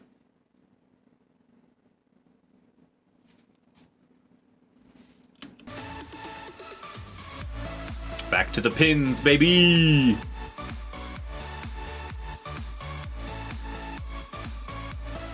Oh, shit. He just made a pin holder. I've never thought to hold my pins this way. Oh, flip it over. Flying saucer.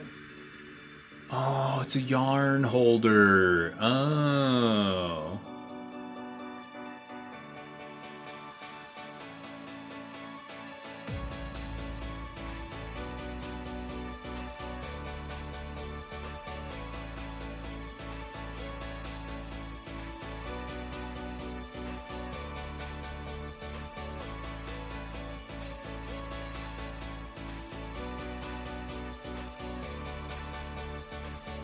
No, no, no, not in my house. You use the big motherfucker spoon, not this pussy spoon. No, no, no.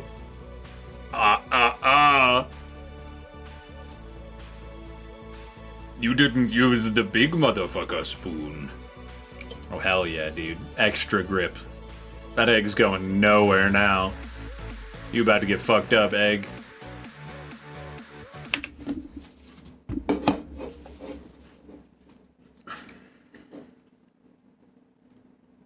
You ever wanted to melt your spoon to your pan? Put a piece of plastic on it, and then rest the plastic on the pan while it's boiling an egg. Make sure to grab your metal spoon that's been sitting in the boiling water.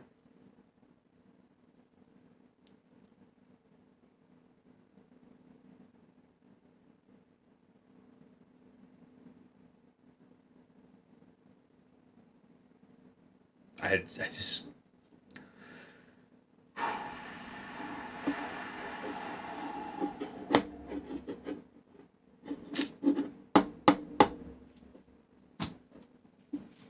What's that white streak in the water?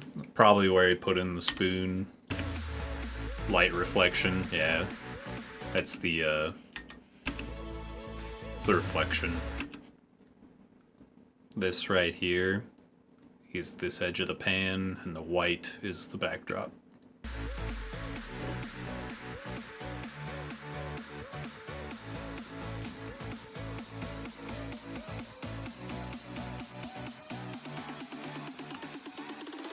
Rubber band? Oh, hell yeah. Now we're looking for some burns, baby. Mm-hmm. Yup, just grab it. Totally fine. Yup, just grab them. Those aren't hot. That's looking real simple. Oh man, life hack.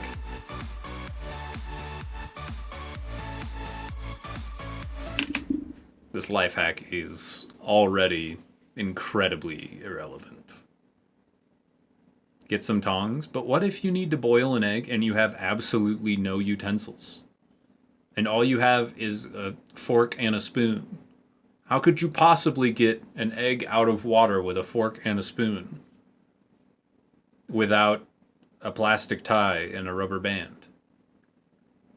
I feel like we're doing the Lord's work here, sending out the message.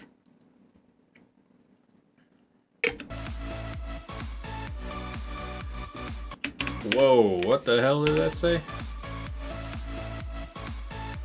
Felix Kuben and Ensemble Integrales, 2011, from Echo House. Something tells me this lad is not from America.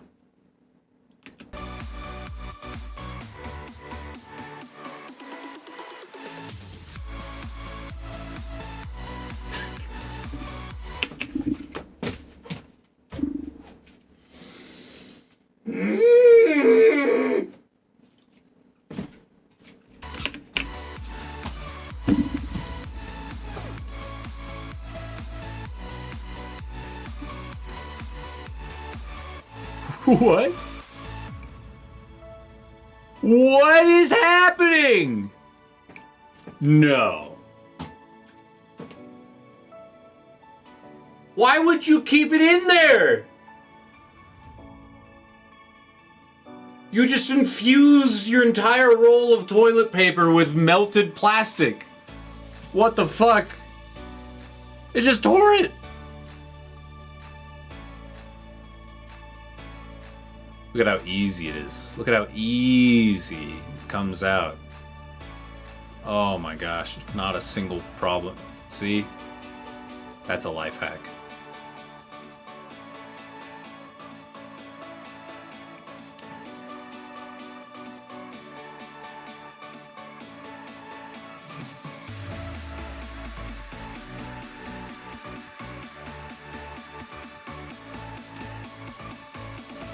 This is for if you live in a house that doesn't have a toilet paper holder, but you do have a 50 stack CD. I can't even finish it. It's so stupid. I don't have anywhere to put my toilet paper, but god damn it if I don't have this 50 CD holder. Can't believe they didn't install these goddamn toilet paper holders near the toilets. Gonna have to go out and buy some CDs.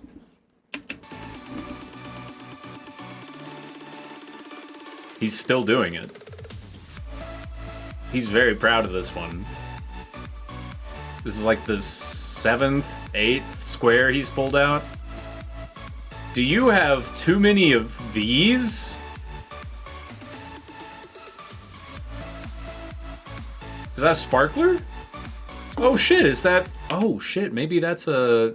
Is that a... That's a sparkler, right? We were just talking about this earlier. It looks like the soldering iron. Interesting. Interesting. It's gonna make another fuse out of a fuse? I hope so. He is using a lighter to crush all of the, you know, flammable bits off.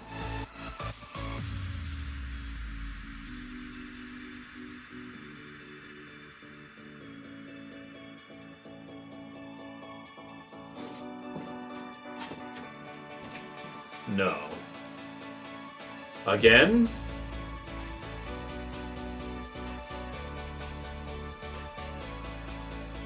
Again? Alright, let's see it. Let's see it. I'm ready. You've got a fucking powder keg in that bowl.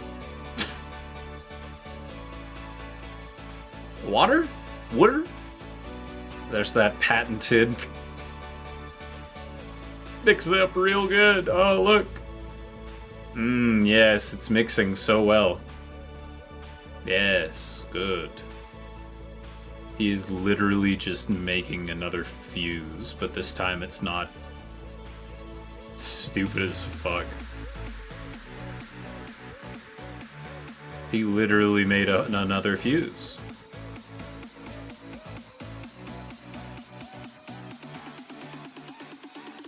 Like, he just covered a small piece of rope in flammable material. Oh, perfect.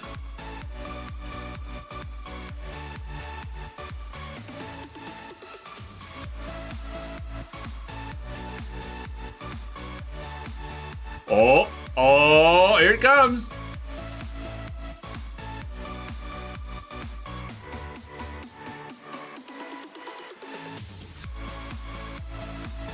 Whoa!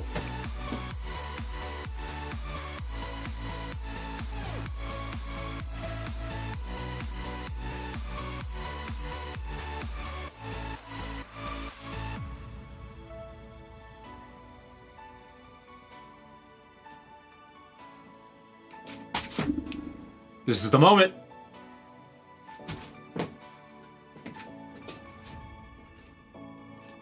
Yes! Yes! Yes! Yes! You fucking did it.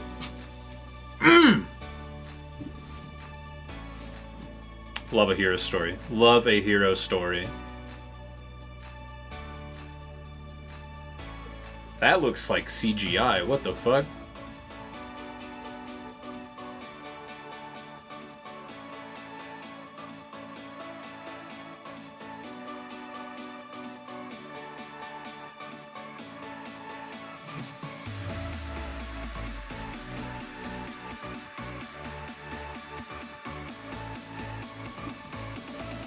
Yes?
Help.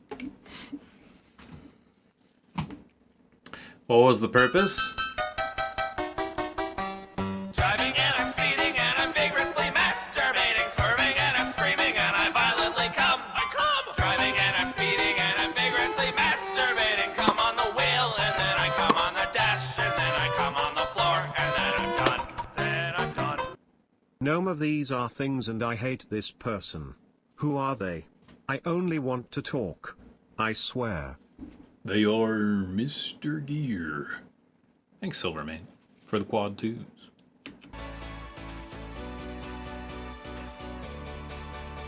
He's got his fucking toothpaste out again. He's gonna clean something.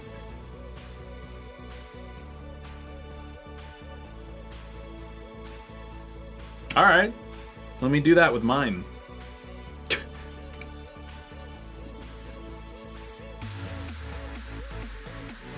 Because, guys, I don't know if you knew this, but if you've got toothpaste and you drop your glasses in some fire, don't worry.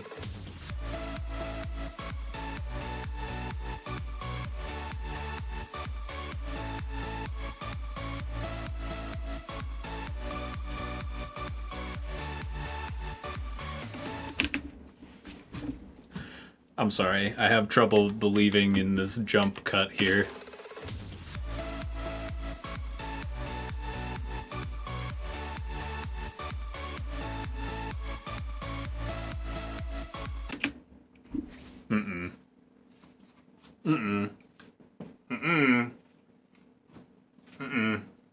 Nope. Nope. Nope. He shot this before he burned the fuck out of these glasses. You do not get that. No. Using a paper... Is that a paper towel?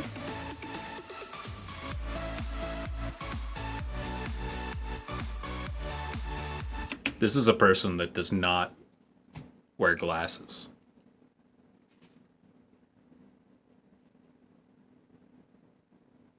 This person doesn't wear glasses.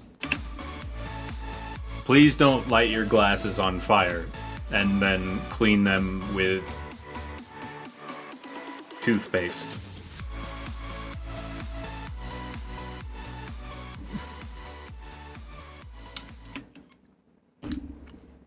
How is that a simple and fun life hack?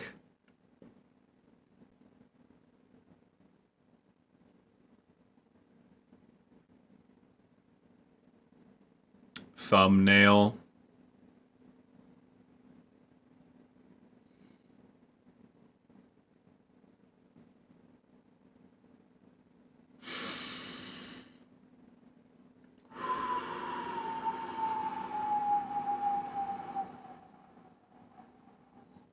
Crazy Russian hacker has better life hacks. I'm pretty sure this dude is Russian. Oh, it says experiments and crafts, not life hacks. But 55 amazing inventions and smart ideas. Someone invented a walnut? Holy shit. That's crazy.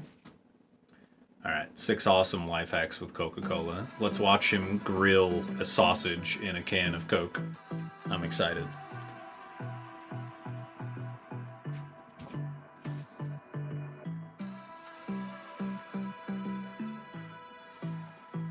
Oh yeah, he's in Russia.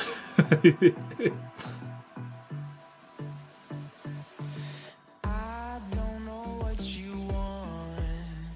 Let's have a bit of fun till I down.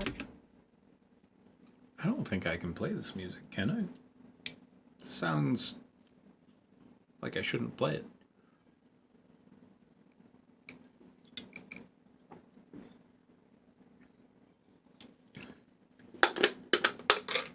Ow. We good? Alright, we're good. Alright. I think I'm done. I had a lot of fun. I've been live for about 5 hours. I think I'm good. I think I'm good. So, let's listen to some jams. Let's listen to some jams. If I can find them. Where are the jams? Show me the jams. I know you've got strawberry. Where is it, motherfucker? You son of a bitch. You son of a bitch. Seriously, what the fuck?